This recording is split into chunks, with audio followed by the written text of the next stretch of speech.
This week on Unforgotten. So this week, we're bringing you the case of 26-year-old Jacklen Natasha Wilson. Tash wasn't entered into NamUs until last year. Susan Weaver, that was my sister.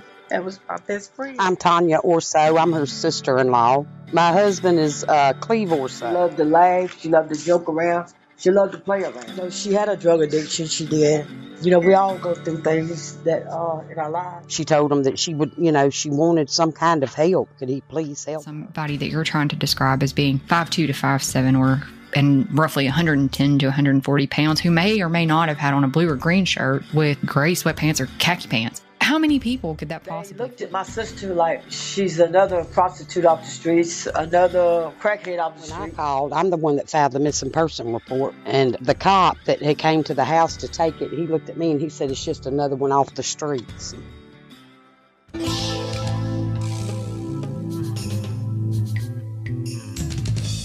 Hey everyone, this is Sellers.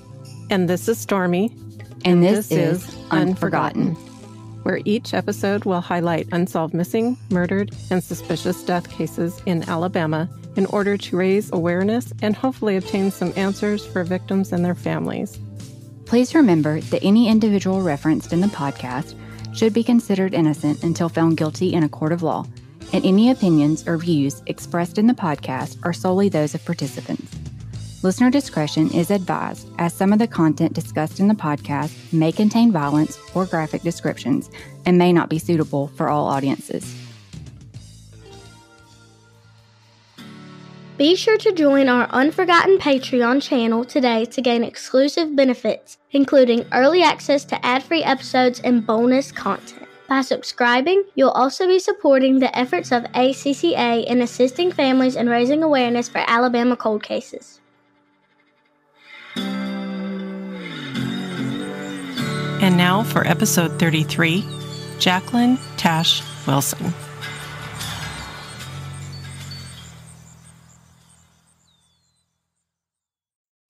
Hey guys, and welcome back. How you doing, Stormy? I'm doing okay. Yeah. How about you? Nothing much here on my end, really. No new news. That's good, though. I like that. Well, we went from wintertime, like cold weather, to we could wear shorts. Really? Oh, you lucky bum. Yeah. Because you know what we got here? We got another, threatening to snow. Oh, Jesus. In fact, it was white this morning when I looked outside. Not really white, just a little dabble. I feel like you live in the area of nope. Wouldn't do it. Yeah. Yeah. I mean, we've had our really broad range where it's been in the 40s at night. I think there was a couple of nights where it got down into the 30s. And then during the day, it's in the 70s, which I love. I love this. 60s, 70s, that's it. I don't want to go any lower. So kind of big news this week coming out of the Brittany Robinson case. They arrested her father. Yeah, I know. That is just, I can't even say how glad I am that finally happened. I know. And, I think they tried to do this originally, but there just wasn't enough direct evidence, from what I understand, to really move forward, which is why initially they only charged him with, I think, custodial interference. Right, yeah. And then he actually got a 10-year sentence or something, but he only served a few years and then he left again. Yeah. And I actually did talk to Captain James, who was one of the original investigators on Brittany's case. And he had kind of held on to that file through his promotions and unit transfers and things. And I was really impressed with him because he sat there and talked to me and he knew all of this stuff without really having to look for it. I mean, he was very on top of it. And it was... So he truly knew the case, not just had a file. Had said, I've worked on this from the beginning and I just didn't want to hand it over. This is important to me. And so I think it was actually this year that it got handed over to the cold case unit over at Mobile Police Department. And so I'm glad that it moved forward. That's something that you don't see very often. I mean, not just in Mobile, but everywhere. So I'm glad it didn't just sit there and not get looked at.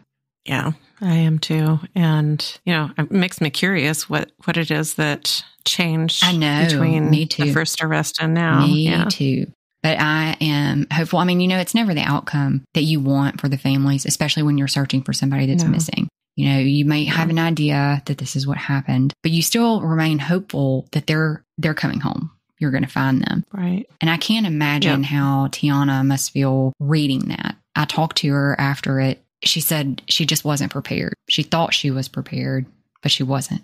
And yeah, it's kind of the finality of actually hearing the words. You hear them words. telling you this is what we're going to do. This is what we think happened. But then to actually see it right there in black and white on the paper, it makes it a different kind of real. Yeah. And I don't think you can prepare for that, no matter how long it's been. I don't either.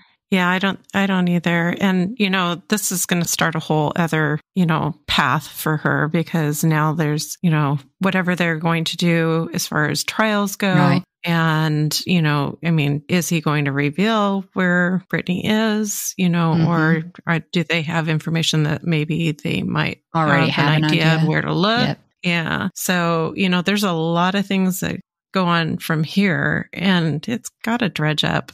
Not just seeing the words, but this whole path that they're going on now is going to kind of dredge up a lot of feelings. It's going through it again. You're reliving all of these things all over again, because you're going to have to listen to it. So it's almost like it just happened. Yeah. Yeah. And I'm thankful that they've made this progress in the case. My heart breaks for Tiana.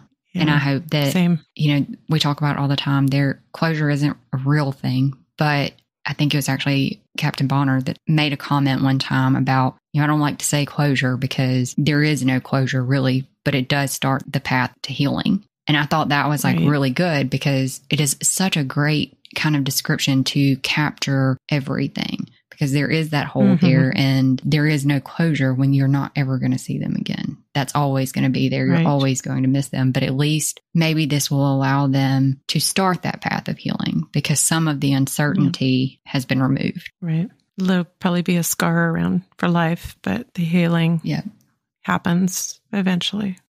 If you guys haven't heard it yet, we actually did an interview with the Broken System podcast with Rob and Lexi. Oh, yes. It was a lot of fun. It was. Oh, my gosh. They're so fun to talk to. They are. And it was just a lot of fun to sit down with people who kind of have the same goal, and they have a little bit different kind of format on their podcast. But it's always nice meeting people who are kind of working towards the same goal and have the same interest, and talk about kind of ACCA as a whole, and really any progress and movement of other cases, just really outside of Alabama too. But it was fun and interesting, and I enjoyed getting to know those guys better. And so if you haven't listened to it yet, go check it out. Yeah. And there is actually one more thing that I want to plug in here, just because it's so important, and we'll have more to talk about after this week, because right now it's before it happens, but next week when you hear this, it'll be after it happens. This sounds like your, the house before. It sounds like the neighbor house. I mean, the 1 week before must be this week, so that must be next week. Yes. Oh, my heavens, yes. But I will be in Olympia, Washington, in my home state tomorrow, as it stands while we're recording this. That'll be last Thursday for you guys. February 29th. Yeah, February 29th. We're going to be supporting some of the families, well, one in particular, but several families who have lost children due to the poor legislation in Washington for foster children. And many of them you probably have heard before. Oakley Carlson is one. Hazel Holman, and her aunt is actually kind of leading the rally. So anyway, I will have some more to tell you about that, but I'm just really excited that I can help do something locally. I think that's awesome. Right now we're just in Alabama, so it's great to be out here in Washington doing something productive. Yeah, I think that's awesome. I wish I was there. Yeah. I know. I wish you were too. But you'll have to send us pictures. We'll get those posted. Yep. Help spread the love and awareness. Absolutely. This week, we had originally planned on bringing you 2 cases out of Mobile, but I wrote this one, guys, so it got a little long-winded. I mean, would you expect any different at this point? No. So no. We're actually going to separate them. And there were a couple of things on the other case, too, that we wanted to check into, because we found some interesting stuff after we had talked to the case of Bradley Huey, and we spoke to his mom, and we're doing some research on some things that she had told us. Right. And I actually texted her earlier this week and was like, hey, did you know about this? Which we're not going to tell you till next week. And she was like, no, had no idea. Yeah. So got a few things. But I guess not next week. Sorry, guys. I keep forgetting we're on a 2-week thing now. 2-weeker. Yeah. So you'll hear it on the next episode. How about that? Yeah. But I do want to say a huge thank you to Tiffany from True Crime Connections and Stormy's daughter for lending their voices to this week's episode. Yeah. Thank you, Amanda. So without further ado, let's get started. All right. In the heart of Alabama lies a region steeped in history and Southern charm, where the tales of yesteryears whisper through mossy oaks and elegant historical homes. Mobile County, along with its bustling centerpiece, the city of Mobile, has a woven tapestry of captivating narratives over the centuries. Founded in 1702 by French colonists, Mobile stands as one of the oldest cities in the American South. The fertile lands along the Mobile River lured settlers seeking prosperity, opportunity, and adventure. With its coastal location, the city of Mobile became a beacon of commerce and is often referred to as the port city, and perhaps most importantly to more than just a few locals, the home of Mardi Gras. From downtown Mobile and its flamboyant parades and venues for live music to the historical district filled with colonial homes and rich history, Mobile is a vibrant community. Yet beneath the veneer of charm and history, Mobile County harbors secrets darker than the shadows cast by its ancient oaks. Mobile has seen its share of turmoil, with crime weaving its tendrils through the fabric of the community. From the disappearances along the Delta to the unsolved murders that haunt the city's forgotten corners, the specter of crime cast a shadow over Mobile County, leaving questions unanswered and wounds unhealed. So this week, we're bringing you the case of 26-year-old Jacklen Natasha Wilson.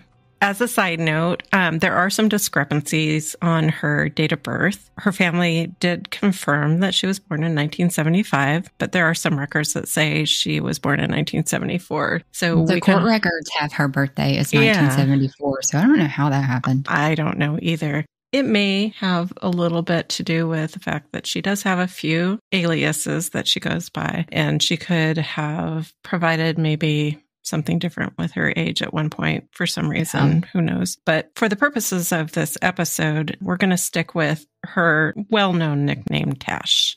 On February 25th, 2002, a friend of Tash drove her to a traffic court hearing. Once the hearing was over, the friend dropped Tash off at or near the intersection of Old Shell Road and Cody Road in Mobile, Alabama.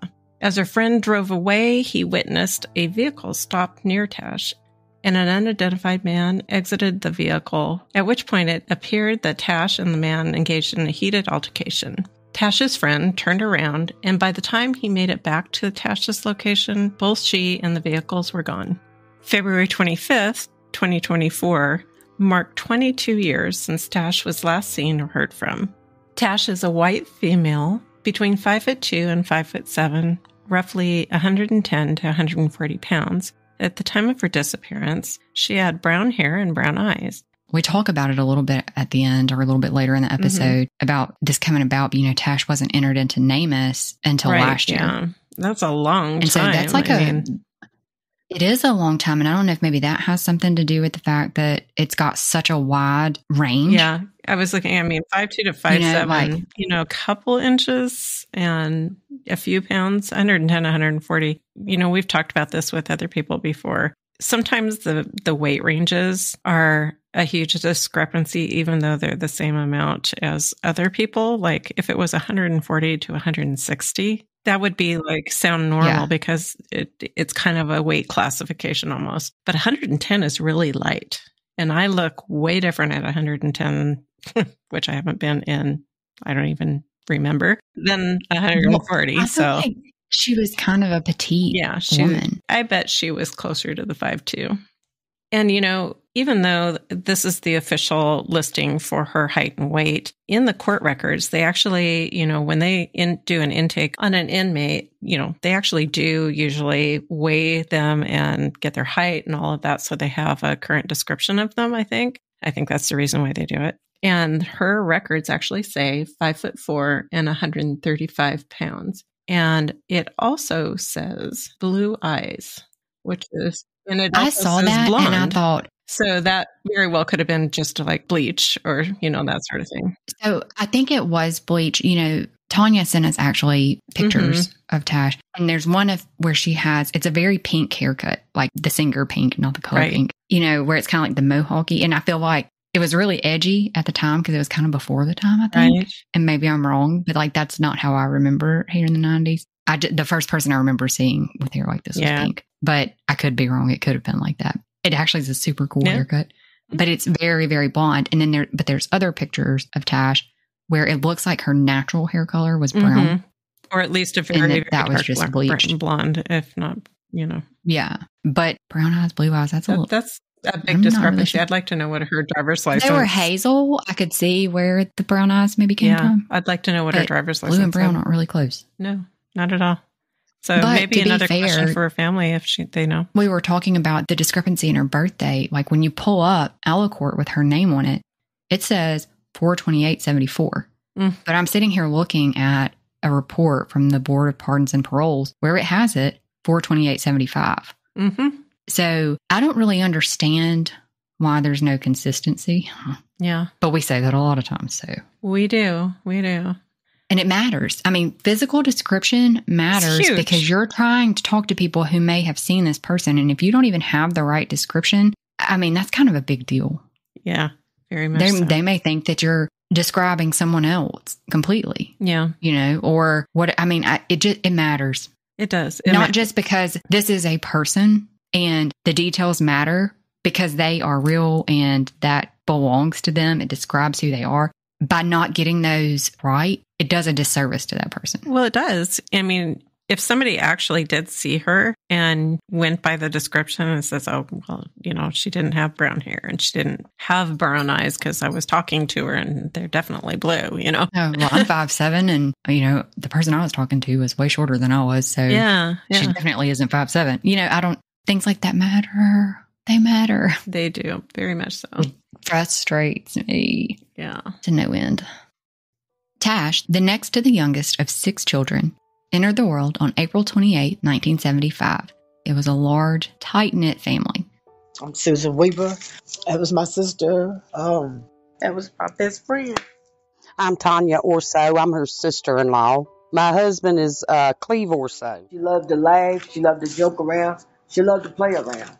And she loved the Lord, too. Yeah, she's very spiritual. I remember one time I went and picked her up and we was going to go ride. They had them rides over there on Airport Boulevard. And I told her, I said, Tash, I got something to tell you. She said, well, hold on. She said, let's get a 6-pack. And she got that 6-pack. I said, well, I don't think I can drink. I said, I think I'm pregnant. She said, you lying. I said, no, I'm not. She said, I think I am, too. And we was both pregnant, so neither one of us got to drink. We didn't get to ride the ride, nor did we drink anything that night. Let's see, Chelsea was born on 3/4, and my daughter was born on 4/3. They were a month apart. And she always included Destiny. Even when she was locked up, she would always include my daughter. If she sent a Valentine's card for Chelsea, she sent one for Destiny.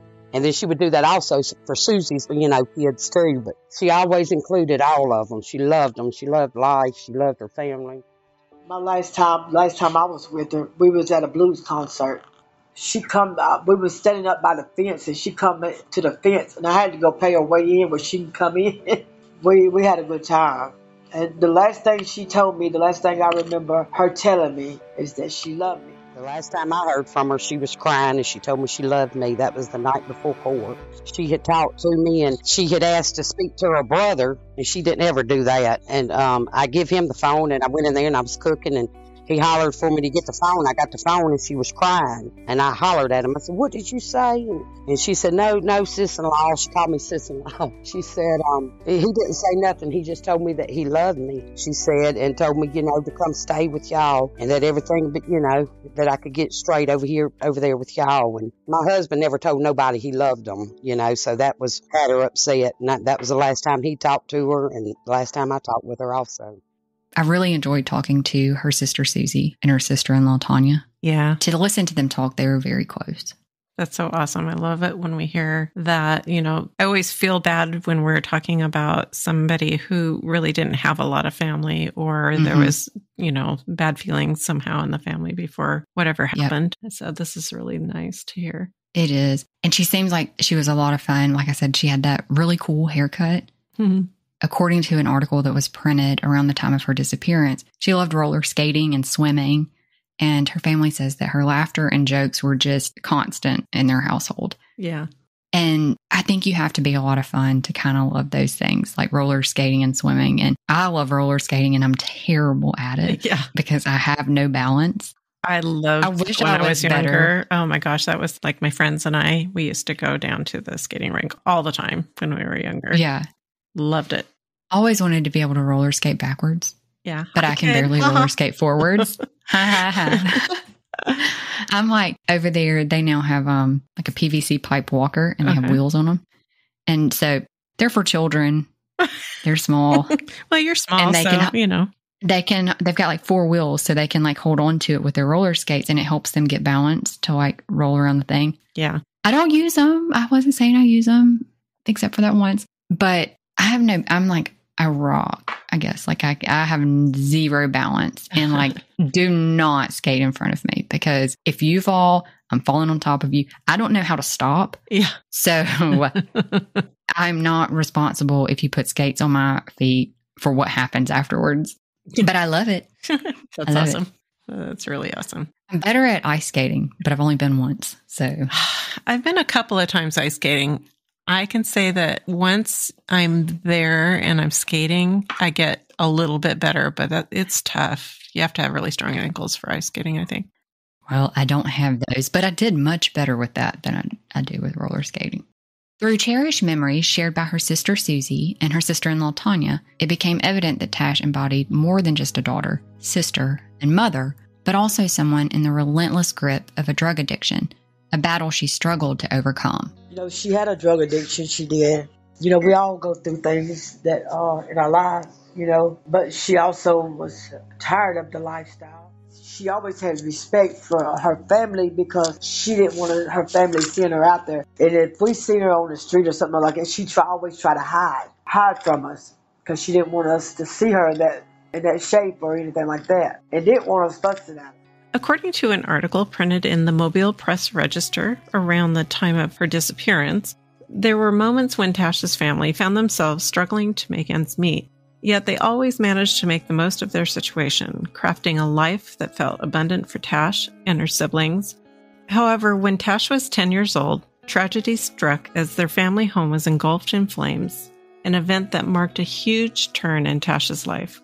By the time she was 15, Tash had already dropped out of school and embarked on a perilous journey into the realm of drugs. She got started with smoking crack when we lived in Mount Vernon. That's when I remember when she was getting high. She was hiding it from me. She kept it from me. So, let's see, she was around about, I imagine, probably 18, 19, I imagine. I think I was pregnant with my first child at 18, and that's whenever we lived in that Jim Walton. Well, you was 18 or 19. She'd have had to be 2 years younger than you, Sue. So she'd have had to be about 16. It was during this tumultuous time that she encountered crack cocaine, diving headfirst into an unknown world of highs and lows. By 17, Tash found herself facing criminal charges, a fate that would become all too familiar in the road ahead. While 17 may have marked the start of a darker path for Tash, it also marked the birth of something better. That something came in the form of a baby girl named Chelsea. And she never once missed her child's birthday. She was always there for her child's birthday. And Mama said she knew when she didn't show up for her birthday, she knew something was wrong because she was always there. She always made sure that she got birthdays and Christmas and Easter and stuff like that for her child. My mama always kept her, but she always made sure that Mama got what she needed for that baby. How old was her daughter at this point? 9, I'm wanting to say. As Tash grappled with her addiction, her mother Frances courageously stepped into the role of caregiver, embracing the responsibility of raising her granddaughter amidst the backdrop of Tash's ongoing struggles. Though Tash's lifestyle prevented her from being a full-time mother, she did remain steadfast in her commitment to show up for Chelsea's birthdays and special holidays. In fact, one year while Tash was incarcerated in Tutwiler, she prepared and mailed birthday invitations from the prison. I thought that was interesting that she was able to do that, and good that she was able to try to stay involved. I thought that was pretty awesome too, because addiction's hard. We've talked about that. And it's one of those things where it only takes once of drug use to really get you hooked. And it's unfortunate. And I think that you've got to really want to break that addiction, and it takes a lot of hard work. And then sometimes there's kind of that stigma attached to it of like, oh, if you're an addict, then you're never going to be anything more than an addict. And it's frowned upon. And a lot of times people just need someone to be supportive, encourage them, and say, okay, hey, look, you slipped. Let's start over. Back up. Yeah. You know, it's not the end of And unfortunately, if you don't have those people around you, it goes the other direction. And it turns people into people that they're not. Yeah. I mean, it's not a free pass. It's not saying that the things that happen because somebody was using drugs is okay. No. But you also have to be, I guess, approach things with a little bit more grace sometimes, because you never know what somebody's circumstances are like. And there are many people out there who don't have anything to do with their children. Yeah. I do think that at least she was showing up for her daughter, which to me says there was at least still a sense of responsibility in her mind, even if she wasn't able to break through the addiction, to really take on that full responsibility. Right. In May of 1995, just over 2 years after Chelsea's birth, Tash found herself facing charges of burglary in the 3rd degree and theft of property in the 1st degree, along with several traffic violations, including speeding, driving with an expired tag, and/or without a driver's license, which could have led to the discrepancies in her birth year. I was just going to say that. I noticed that no driver's license, so that definitely could be a problem. I will say that when she wrote the letters to the judges, which we'll read some of those excerpts later, she always put her date of birth on those letters, and it always says 75. Yeah. Well, you would think, she probably didn't have too much of a reason to change her date of birth at that point. So I would say that's probably more accurate. The following year, in 1996, Tash encountered legal troubles again, this time for possession of cocaine and possession of drug paraphernalia. Unfortunately, that cycle would continue over the next several years as she accrued additional charges related to cocaine possession. Without steady employment, Tash resorted to the streets, often engaging in sex work and sometimes theft, to sustain the grip of addiction. Her encounters with the law were frequent, with charges ranging from robbery and assault to theft and prostitution. By the late 90s, Tash's life was shadowed by a mounting series of criminal charges, exacerbating the consequences of her ongoing battles. Tash found herself in and out of prison. It was during one of these periods of confinement in 1997 that Tash received the devastating news from the prison medical team. She was HIV positive.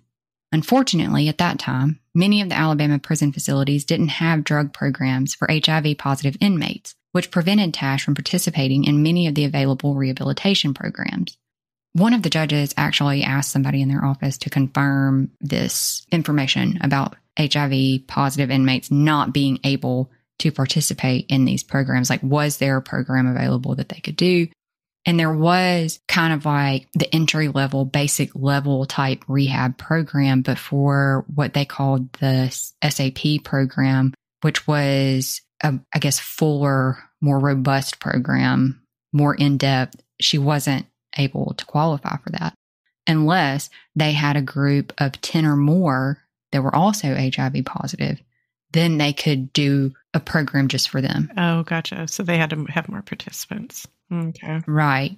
And there's not, even today, I'm not sure that there's actually a lot of help with these problems. And I don't want it to sound rude or anything like that, but there's not a lot of counseling and therapy and things that are offered through. There are things that are offered through DOC, but there's still a lack of rehabilitation programs and things like that. And you hear that a lot, mental health programs.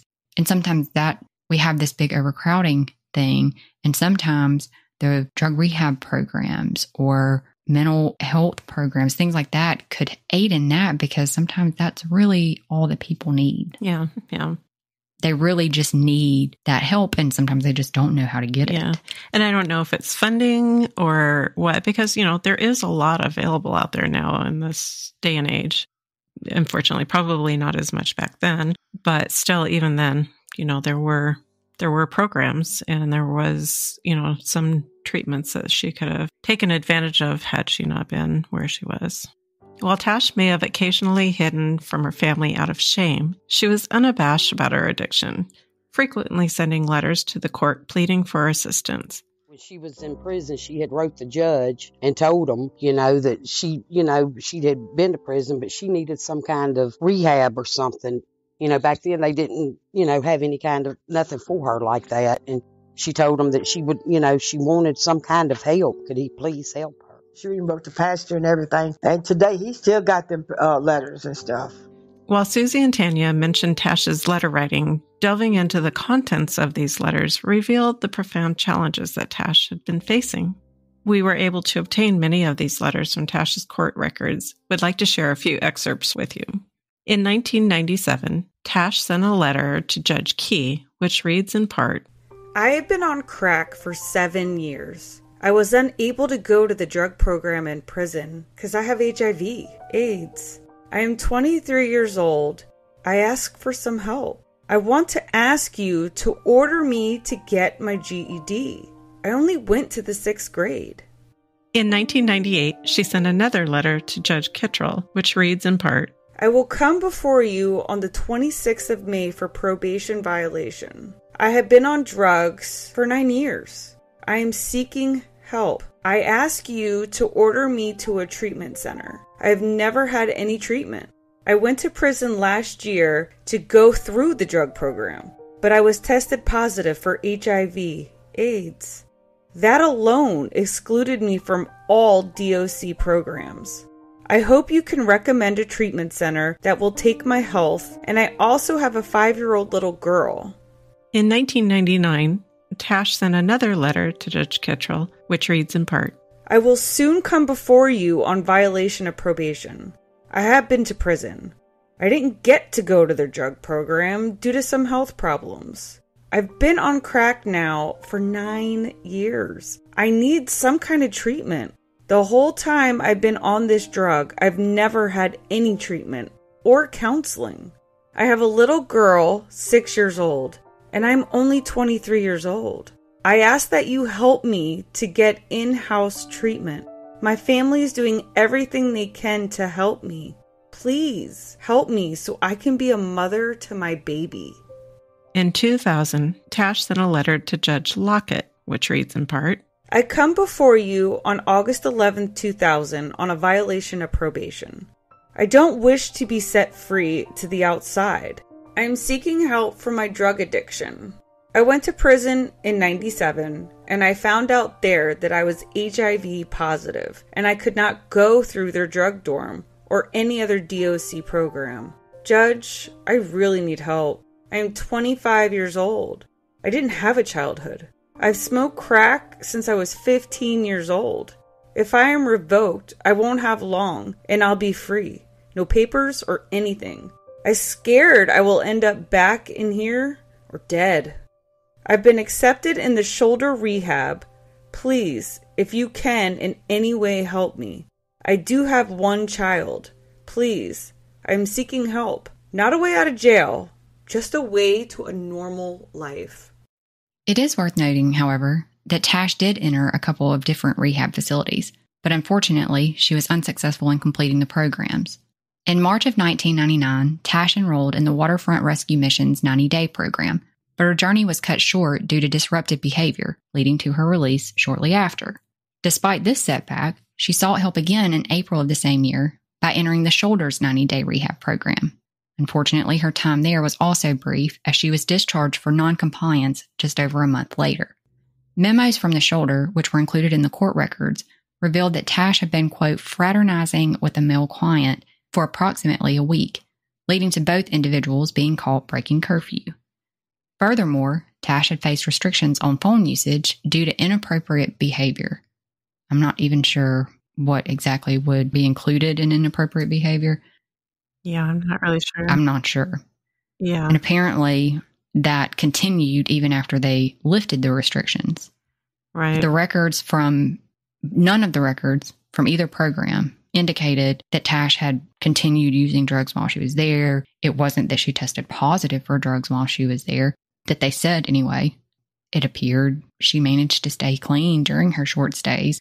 And so I don't know if that was in part of the reasons why they would release her from the program. I don't know if maybe the inappropriate use was her contacting people attempting to procure drugs. I mean, I feel like it's pretty explicit, but it doesn't mention that she had any issues testing positive or anything like that while she was there, which makes me think that if she had been able to stay in these programs, maybe she could have gotten clean. Yeah. And there's so many other, things that could have occurred being where she was. The prison life, and I can only attest to this by hearsay and, true crime shows and that sort of thing. But, there's a huge bartering system in the prison system. And, it could even have been partly due to that, not even just to have, drug use, but it could have been for anything, really. In January 2001, 4 years after Tash's letters began, Tash sent another letter to Judge Lockett. This one gave some hope that Tash may be on the path to sobriety. I am writing to inform you of my completion of the 8-week substance abuse program.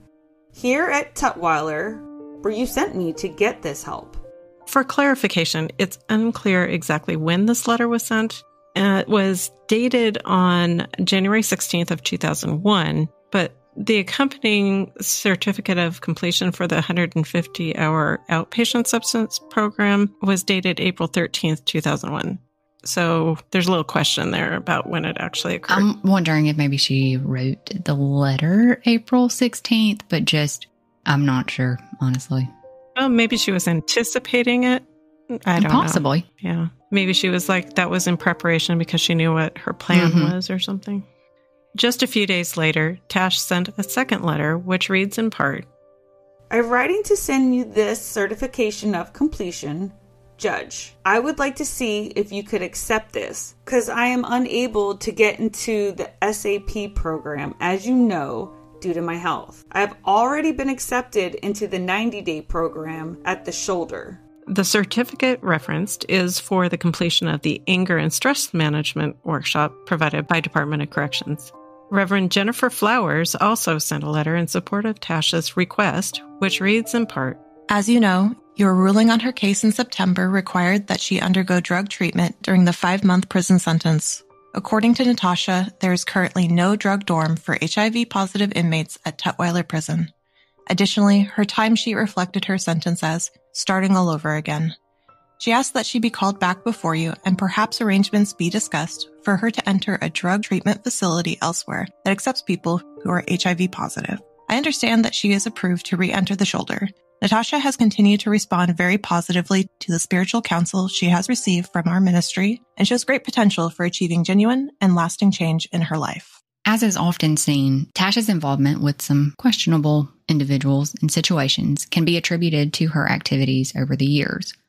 And while the names of a few people Tash may have associated with or dated were shared by Tanya and Susie, we decided not to disclose them at this time since they've never been mentioned publicly. At the outset, we noted that Tash had several aliases. It is essential to discuss some background details that may serve to jog the memory of anyone who may have come in contact with her. Tash frequently hung out in an area of Mobile known as Mobile Terrace, a neighborhood located between Ziegler Boulevard, Old Shell Road, Cody Road, and Schillinger Road. From at least the 90s to the time of Tash's disappearance, Mobile Terrace was known for heavy drug use and was even the subject of several law enforcement drug sweeps made in an effort to take drugs off the street. She got tangled up with a guy from Mobile Terrace. They called him, and I think that he's got a lot to do with it. His name was, but they called him. Well, I believe this much. I believe that back then was in on it because Tash knew a lot. And the guy that she was dating was a boxer, and he was in on that. Back then was in on that. And I believe it was drug related too. And so that's where she hung out because there was drugs there. It's a drug area. It's really bad infested with drugs back then. And she hung out there because that's where she got her drugs at. Tash frequented an establishment known as the Cimarron Club, which had been torn down around 2008 or 2009. and she may have gone by the names of Jacqueline Weaver, Kimberly Autry, and or Chelsea Wilson. It's possible that she used other aliases too, but these are the ones that were listed in court records. So as you can tell, she had quite a few aliases trying to get by and trying to procure her drugs and things. So it was the same area of Mobile Terrace where Tash was last seen. In January of 2002, Tash was arrested again for what her family believes was a traffic violation, which resulted in a court hearing on February 25th. The city of Mobile actually has a court record database. It's different than Alacourt. Alacourt covers statewide things that happen in circuit court, district court. But for the municipality stuff, a lot of times you have to actually go to that city to see if they have a city court record system. And Mobile actually does, but it doesn't go back that far. Oh, okay. So I can search her name in it, but it doesn't pull up anything. I'm not sure exactly how far back the records actually go. I've never really looked to see on any of the ones that I've ran what is the oldest one that seems to be in there, but it didn't go back this far. Digitized, yeah. Right. I didn't see in the Alacourt records a 2002 traffic violation, which makes me think it probably was a municipality thing. Yeah. But her family thinks that it was a traffic violation. And so I don't have any reason to disagree with them at this point. We just can't find it. But like I said, those records don't appear to go back that far. On the morning of February 25th, a family friend picked Tash up and drove her to the courthouse. After the hearing, he drove Tash back to the Mobile Terrace area, dropping her off at the intersection of Old Shell and Cody Roads. As he was driving away, he noticed a vehicle, a yellow sedan, possibly a Buick or Oldsmobile, pull up to where Tash was standing. An unidentified man exited the vehicle and approached Tash, at which point the two engaged in what appeared to be a very heated altercation. The friend, concerned for Tash's safety, turned around and went back, but by the time he returned, both the man, Tash, and the vehicle were gone, and Tash hasn't been seen since. Do you know what she was doing in court? I believe it was just traffic tickets. She was with a friend of ours, which was, he took her to court and he dropped her off right there. And whenever he come back through, she was, or passed that by, she was having an altercation, an argument with somebody in a car, a yellow Buick, and that's where it all went down at right then. And he said by the time he made it back through, Tash and the yellow Buick was gone. Were they like physically fighting? Like they were like attacking her essentially? Yeah, yes. This is such a sad thing, for the friend that dropped her off. I know, to see something going on that was concerning. Yeah, and I wonder if it took a little bit for him to decide to, as he was kind of driving and finding a place to turn around, I wonder if he was wrestling in his head whether he needed to turn around or not. Like, did I see was it actually what I saw, or am I overthinking it? That area, there's a lot of traffic. I'm not sure how it was in the early 2000s. No, I do know how it was because the fairgrounds are actually out there right by Mobile Terrace. Oh, okay. And I mean, they're not far. Mm-hmm. They're actually off Ziegler Boulevard, but that area has a lot of traffic. They've done road work in the area, but it's a 2-lane road. Oh, okay. It's not like a major highway or anything like that. And so there may not have been a place to turn around close to where they were at, that intersection or anything. But it wouldn't surprise me if traffic was so bad that even if there was one kind of close, he might have had to sit there for a little while. Yeah. Yeah, it probably would have. That makes sense. It could have been kind of a delay in turning around or just in general traffic kind of held him up getting back to that area. And if it's somebody that's, they're driving off the same way the flow of traffic is close to that intersection, the side that they're on, it'd be easier for them to pull out into traffic and just go versus someone that's having to turn around and come back. I bet you that's true. Yeah. Just thinking in general, it could have not even been that busy and it still might have been difficult to turn around. Yeah. Because we don't know exactly what time this happened. Yeah. And I said that, it was the morning of, and that's kind of just an assumption on my part based on the fact that hearings typically start in the morning. Yeah. So it could have been late morning, early afternoon even. Yeah. It depends on how many, if it's traffic court, it depends on how many people were there. Mm-hmm. I went to... And her last name is Wilson. And if it's anything like some of ours here, they go alphabetically. They do go alphabetically, and you're the last one. Mm-hmm. So, if there were a bunch of people that day, it could have been after lunch. It could have been that this happened, or it could have been maybe there was nobody there. And if you're eligible for driving school, sometimes they'll just call up the people that can do it. That was me. Mm-hmm. And then they send you on your way. Otherwise, you just have to sit there and wait. Wow. So, I mean, it really, we got a whole day there, I guess. Yeah. But my assumption is they had to be there that morning. I think court typically starts at 9. Yeah. And then just wait for her turn. Her name to be called. Yeah. It was Tash's love for her daughter that tipped her family off that something was amiss. Despite her battle with addiction, as we said, Tash always showed up for her daughter's birthday. But in March of 2002, she didn't show up, and this prompted her family to file a missing persons report with the Mobile Police Department. Over the years, there's been little to no information released related to Tash's disappearance. In fact, a search of the newspaper archives turned up no hits on Tash or any of her aliases. If her family hadn't sent the newspaper clippings that they did to us, we'd have nothing. It isn't just us having a hard time finding information. Her family has received virtually no information on the progress of the investigation, and they still have more questions than answers. Right there on that same street, there was a house there. There was a yellow Buick that stays there all the time. And the police never once went there and asked any information. The police never investigated it. They never done anything about this. When I called, I'm the one that filed the missing person report. And the cop that had came to the house to take it, he looked at me and he said, it's just another one off the streets. That's his exact words. They looked at my sister like she's another prostitute off the streets, another crackhead off the streets. But they didn't look at it like, well, that's somebody's mama, that's somebody's daughter. And in the midst of it all, I lost my mother in the process of all this because my mother set up worrying herself to death at nighttime over her child. Whenever it first happened, I went through the Mobile Terrace, walking up and down the streets, and it was like a ghost town. Nobody would come outside and talk to me. I was hollering on the streets, asking for somebody to come out and talk to me. Wouldn't nobody come out and talk to me. I went through there looking in them old abandoned cars and them old houses, searching for my sister. While Tash disappeared in 2002, it wasn't until last year that she was finally entered into the publicly available NamUs database, something they weren't even aware existed. Like, I think you finally got somebody on the phone in the department. It wasn't actually the detective to actually get it pushed through. Right. She could not believe it. She could not believe that it was not in there. She was just, she was stunned when I talked with her. She was very helpful, but it all came from the Alabama cold case advocacy.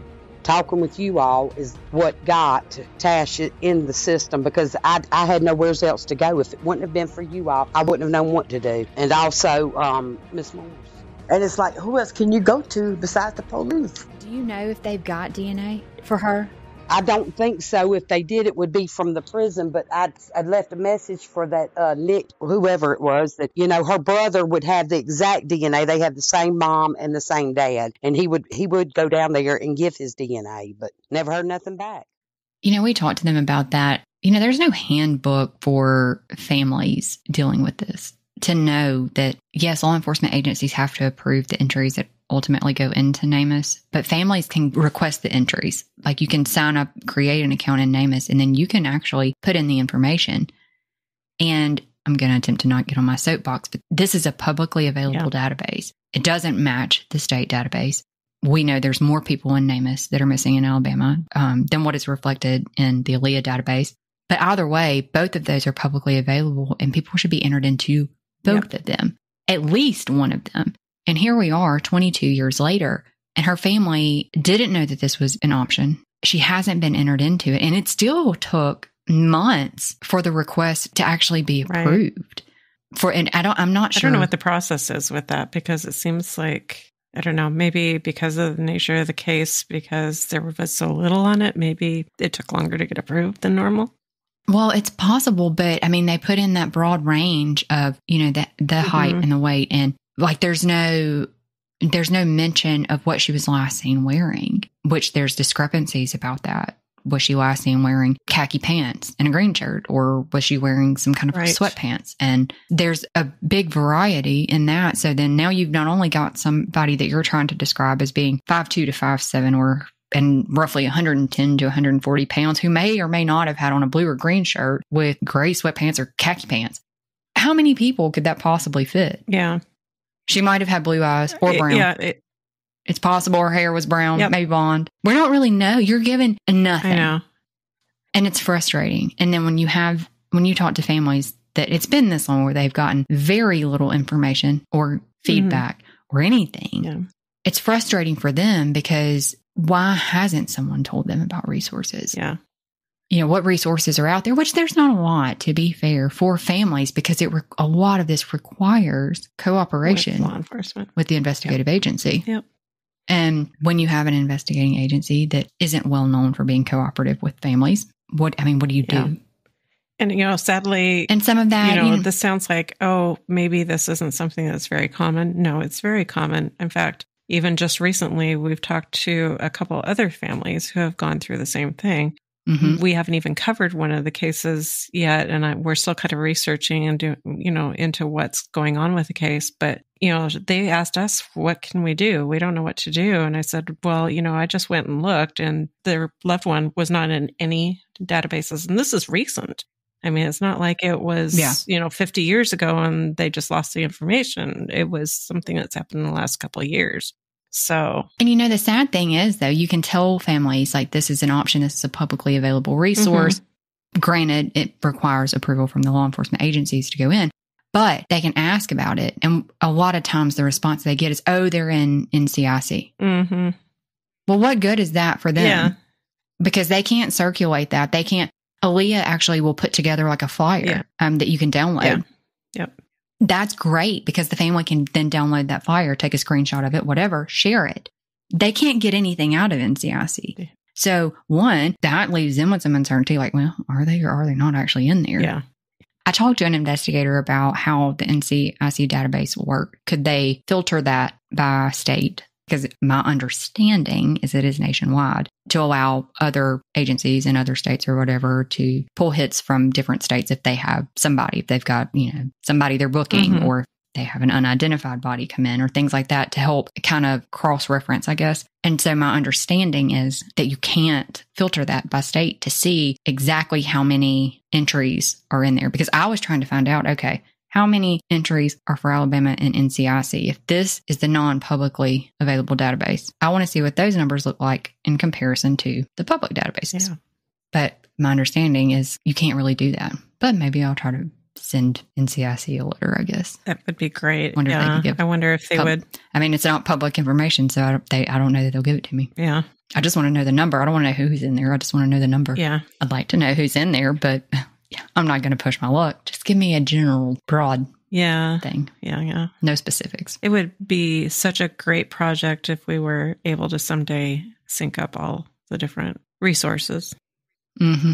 With Tash added to NamUs and the media help, Tash's family remains hopeful that they will get some answers as to what occurred that day and hopefully bring her home. If you could say anything to the person responsible for Tash's disappearance or people who have information, what would you want them to know? I would want them to know what's done in the dark should come to light. And everything is going to be uncovered because God said it. God said everything is going to be revealed. Everything that's been covered up, it's going to come to light. And he also says, vengeance is mine, said the Lord. And they will pay, whether it's here on earth or beyond that, they'll pay. In the event, because sometimes, they say adults can leave willingly, and just in the event that Tash is out there and comes across this, what would you want her to know? That I love her and I want her to come home and I miss her. And her daughter needs her. Her grandchildren needs her. And I took up the slack. Yeah, I took up your slack long enough, so come home. Because them grandchildren, they come to my house and stay, they want to use up my internet. I need her. We all need her. That's what I would say to her. Come home. They burning up my internet. Your children are burning up my internet. You got to come home. I done took your slack up long enough. It's time for you to get mine. That's what I would say to her. I love my sister and I love her children, but it's time for you to come on home and get your children. Tash is a white female between 5'2" and 5'7", and roughly 110 to 140 pounds. As we referenced earlier, the court records say that she's 5'4" and roughly 135 pounds, which kind of helps narrow that window a little bit. At the time of her disappearance, she's listed as having brown hair and brown eyes, though it's possible she had bleached her hair and it would have been blonde. While there's been a few discrepancies in what she was last seen wearing, the family believes she had on gray sweatpants and a light blue shirt. but it's possible that she was wearing khaki pants and a green t-shirt. If you have any information related to the disappearance of Jacklen Tash Wilson, please contact Mobile Police Department at 251-208-1700 or submit an anonymous tip online. You can also contact us by email at info@coldcase.com or submit an anonymous tip using the contact form on our website. Since Alabama Cold Case Advocacy's creation, we have dedicated innumerable hours to researching and networking in an effort to provide the largest platform we can to the cases we share. We shoulder all associated expenses with Alabama Cold Case Advocacy out of our own pocket, including the subscription fees for researching and production of the Unforgotten podcast to provide a cost-free avenue for the victims' families of those cases. We hope you will join in our efforts to raise awareness of Alabama's missing and murdered and support these families who have been forced to carry the immeasurable loss of their loved ones and the fight for answers. If you appreciate our mission and you are inspired to make a donation, your extra support will enable the ACCA to continue our research, share the cold cases, and help those families know that they are also unforgotten. Unforgotten is an Alabama cold case advocacy podcast recorded in conjunction with Riverside FM, hosted and distributed by Spotify for podcasters, available on your favorite podcast platform. Intro music for the show was created by Principles of Uncertainty, who also mixed and mastered this episode. Content and production is by Sellers Stormy. Artwork by Sellers. Credits for music, sound clips, special mentions, and any source referenced in our podcast can be found in each episode's description.